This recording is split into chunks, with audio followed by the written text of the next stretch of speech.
शुरू अल्लाह का नाम लेकर जो बड़ा मेहरबान निहायत रहम वाला है। अस्सलामुअलैकुम वरहमतुल्लाहि वबरकातुहू। तो हमने कहा कि इस बैल का कोई सा टुकड़ा मकतूल को मारो। इस तरह खुदा मुर्दों को ज़िंदा करता है और तुमको अपनी कुदरत की निशानियाँ दिखाता है ताकि तुम समझो। सुभान अल्लाह। प्यारे मुसलमानों, अल्लाह ताला हमें कुरान पाक तर्जुमे के साथ सुनकर उस पर अमल करने की तौफीक अता फरमाए और 5 वक्त नमाज बाजमात पढ़ने की तौफीक अता फरमाए।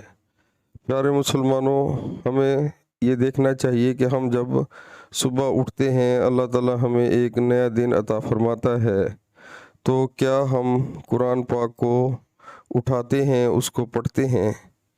तो प्यारे मुसलमानों, रोज़ कुरान पाक को पढ़ें और इसमें जितने भी अल्लाह के हुक्म हैं उन सब को माने, इंशाल्लाह बहुत फ़ायदा होगा।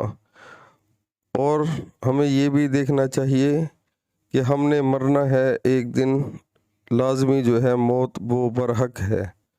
तो हमने आगे की कितनी तैयारी कर रखी है, हमें ये भी सोचना चाहिए, देखना चाहिए।